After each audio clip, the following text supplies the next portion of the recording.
name is Oliver Spence, I'm 27 and I'm a trustee and secretary for the Jacob Billington Trust. So the Jacob Billington Trust is a charity based on advancing musical and arts education for young people in Sefton and the surrounding areas.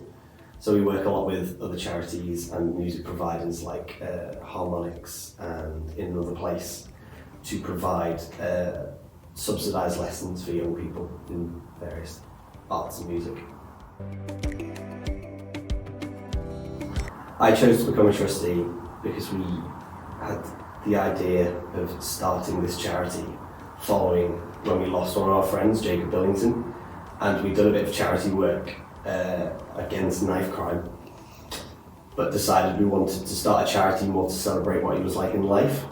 So we decided to start this about arts and music because he was a very talented musician, he loved the arts, he was big into his films and things like that, and through our time at school we had loads of extracurricular activities, we had lessons, and we've watched and heard about that gradually just disappearing in the school system. So I thought if we could do anything to help give people the opportunities we did, that would be a good thing to do.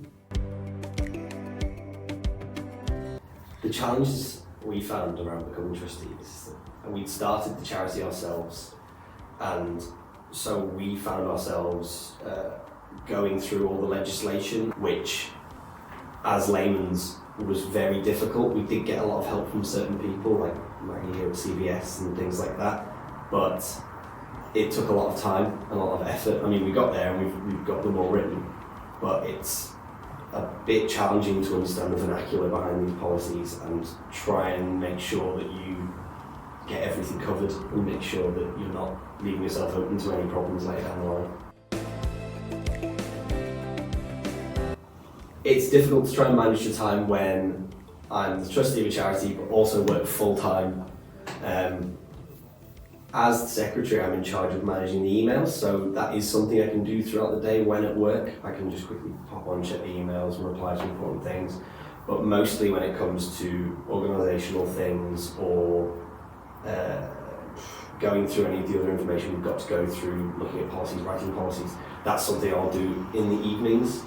I'd say most evenings you try and do about half an hour to an hour when you get home, that type of thing, which doesn't take too much out of your day, so it's fine, and it makes it a lot easier, things don't pile up. I've really enjoyed how gratifying it feels when we've organised an event or we've, sent some students somewhere for subsidised lessons and you can see that happen. And you get responses and thank yous and everything, and it's just a nice thing to do.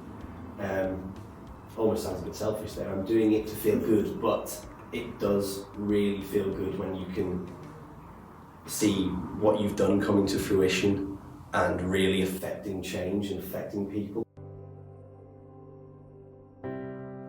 My advice would be that it can be difficult at times, but most of the time, when you sit down and you start to do it, you will find it incredibly enjoyable and just a really good thing to do. And you'll find that once you realise that it's a good thing to do and that you enjoy it, it's not going to be difficult anymore.